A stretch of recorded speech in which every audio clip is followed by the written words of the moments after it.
Hello, Year 4, and this is Mr. Langford. Today we're going to be looking at the class text, Roman Rottens, the Horrible Histories. So far we have read quite a few interesting things about the Romans and about who they fought, like the Celts, and some of the horrible kind of things that the Romans and the Celts did to each other. Today we're going to be looking at a chapter that is called Rotten Roman Leaders. So here we go. Julius Caesar was one of the greatest Roman leaders. He was so great, he was murdered by his friend. Rome had been run as a republic for many years. That is to say, that important people in Rome decided what to do. Then Julius Caesar came to power, and he became so powerful there was a fear that he might take over. The people thought he wanted to become king of the Romans. The last king they had was a disaster. His name was Tarquinius Serpius, who lived in the 5th century BC. He took away certain rights of Romans and was the rottenest Roman of the time. Was it true that Caesar wanted to be crowned king? And would he get to be as bad as Tarquinius? If so, it would be better to kill him now. This is how it happened. Caesar's sticky end. Caesar had himself elected dictator for life. That was just another word of saying the dreaded word king. Caesar started to wear red boots. Only kings wore red boots. At a festival, Mark Antony, Caesar's friend, offered Caesar a diadem, which is a small crown. Caesar took it off, a sign that he didn't want to be king, perhaps. The crowds cheered when he took it off. But did Caesar and Mark Antony set this up to find out how people felt? What if the people had cheered when the crown had been put on? Caesar was due to speak to the Senate, which is the Roman Parliament, on March the 15th, 44 BC. Straight after his speech, he was due to lead his troops into battle. During a war, he's surrounded by his soldiers. No one could kill him then. If he was to die, then he had to die on March the 15th.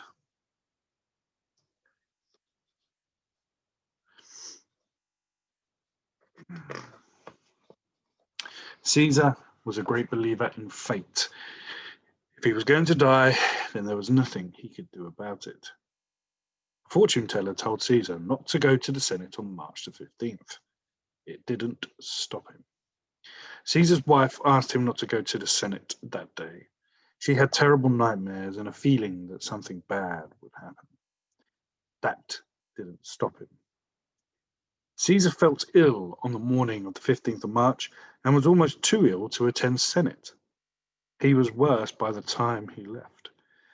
The killers chose Brutus as their leader. Brutus was one of the most popular men in Rome. He was famous for being honest. If he led the killing, then the people of Rome would know the murderers were honest. He did it for the good of the people. On the evening of March the 14th, someone asked Caesar, "What sort of death would you like?" Caesar answered, "A sudden one." He got his wish.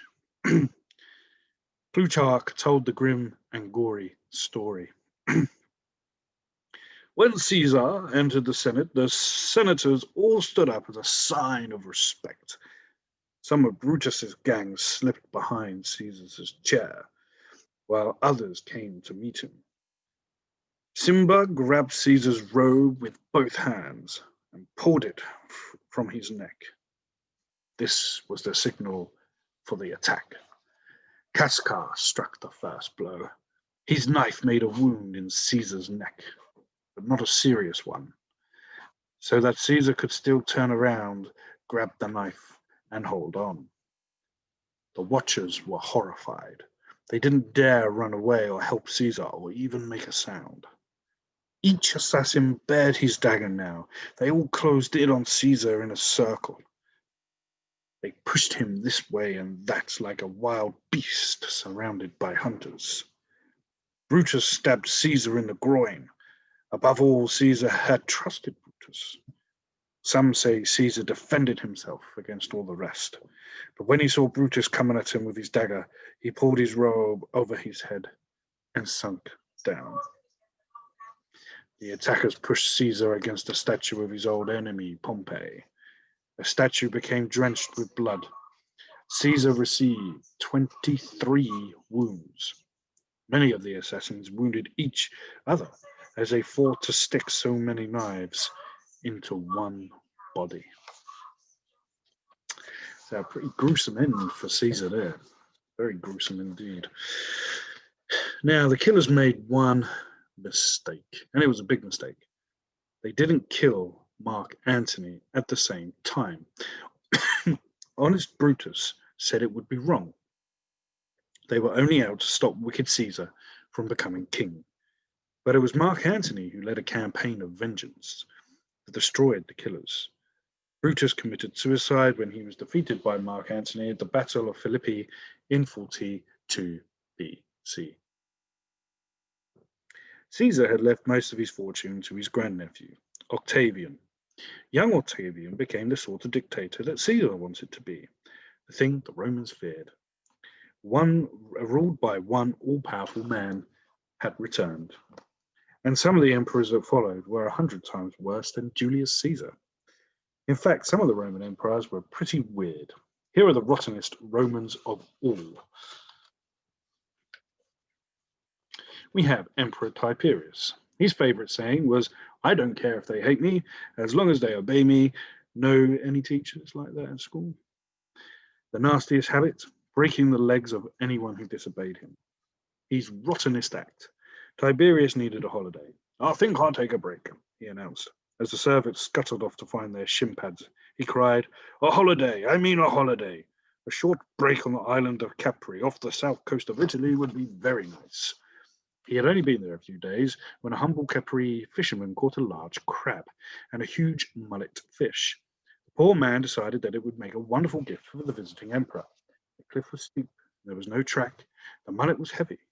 The fisherman struggled for an hour and finally reached the top.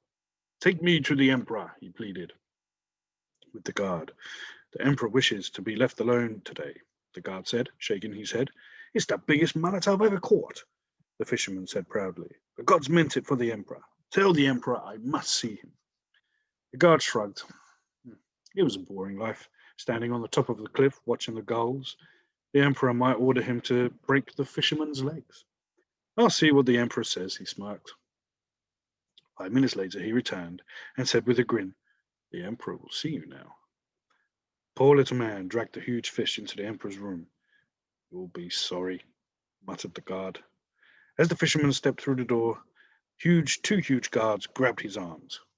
"I've brought it for the emperor," he squeaked. Tiberius stepped forward. "You disturbed my rest, you smelly little man," he snarled. "It's the fish, your worship," the fisherman cried. "No," the emperor jeered. "That fish smells sweeter than you. Guards!" "Sir." "Sweeten the little man. Rub that fish over his body." It was a present. "Ouch. Mullet scales are very rough," he screamed. The guard scrubbed the rough skin all over the fisherman's face till the skin was scraping off, and his face was left raw and bleeding. The guard smiled as he stripped the skin off the fisherman's chest. "Ooh, ah!" the man wailed. "Enough!" the emperor snapped. The guards let the fisherman fall to the floor, where he lay groaning and muttering something through his bleeding lips. "What did you say?" Tiberius growled. "I just said thank the gods I didn't bring you that big crab I bought this morning," the little man burbled. The emperor's eyes lit up with glee. "Go to this man's house and fetch the crab," he chuckled. The guard nodded. As he left the emperor's room, he winked at the sobbing fisherman. "I told you you'd be sorry." And after being scrubbed with sharp shell of a crab, the little man was so sorry that he wished he had never been born. So, how did Tiberius come to his sticky end? He died at the age of 77, probably suffocated by his chief helper. The Roman people went wild with joy. Kaluga. His favourite saying to his friends at a banquet, "It had just occurred to me that I have only got given one nod. I only have to give one nod, and your throats will be cut." To the guards of a row of criminals, "Kill every man between the one with the bald head and that one over there." And to his people, "Rome is a city of necks just waiting for me to chop." And to everyone who would listen, "I am a god." His nastiest habit, his little jokes. At a sacrifice ceremony, he was given a hammer which would knock out the beast to be sacrificed. The priest was waiting to cut the beast's throat. Kaluga hit the priest over the head instead. And his rottenest act. Kaluga loved to organize huge killing festivals with loads of spectators. There were fights to the death between gladiators and fights with wild animals. But the wild animals had to be kept alive until the day of the contest. Kaluga was shocked at the cost of the raw meat needed to feed the animals, so he found a cheap supply of meat. He fed them criminals instead. His daftest act. He tried to make his dear friend Incitius a consul, so Incitius almost became one of the most powerful rulers in Roman Empire. So, what's the problem with that? Incitius was actually his favourite horse. And how did he come to an end? Well, one of his trusted guards stabbed him to death. Others went to the palace where they killed his wife and child. We then have Claudius and Nero. So Claudius, his favourite saying was executed. His nastiest habit was watching criminals being tortured and men executed by being flogged to death. His rottenest act, Claudius discovered his wife was a bit of a flirt and had wild parties with her friend. Claudius not only had her executed, but 300 party friends also. And he came to a sticking end when his niece, Agrippina, poisoned him with mushrooms. And Nero, his favourite saying, he was playing the lyre very badly, but people told him that he was brilliant. The Greeks were particularly creepy about telling him he was good. "Only the Greeks are worth my genius," he would say. And when he knew that he had to die, all he could say was, "What a loss. I shall be at the art of music." His nastiest habit, murdering people. He had his half-brother, Britannicus, poisoned. Actually, Britannicus had a food taster who ate and drank a tiny bit of every dish that the emperor was going to eat or drink. If the food was poisoned, the taster would die. The taster drank some hot wine and passed it over to the emperor. The taster was fine. The wine was safe to drink. But Britannicus complained that the wine was too hot and ordered water to cool it down. Then he drank it and died. The cold water had been poisoned. Nero had his first wife, Octavian, murdered. Her head was sent to Nero's new girlfriend, Poppaea, but then he murdered Poppaea too. Nero had Christians persecuted cruelly. They would be tied to a post covered in tar and set alight. They would be covered in animal skins and thrown to hungry wild dogs. They were crucified in large numbers. His rottenest act. Agrippina had poisoned Claudius, and now her son Nero was emperor. She thought she could rule the empire through her weak and wicked son. Nero had other ideas. His mother was always interfering, stopping his meeting with his girlfriend because she wasn't royal. So Agrippina had to go. First, he made up their row over his girlfriend. Then he invited his mum to join him at the party at the Bay of Naples. Agrippina was happy to accept, glad to be with her friends and her son once more. Nero sent a boat to pick her up, a special boat with special oarsmen. But the boat was designed to fall apart at sea, and the oarsmen were instructed not to let Agrippina return alive. The boat set off on a beautiful starry night. But the boat didn't fall apart. There were heavy weights at the bottom of the canopy over Agrippina's seat.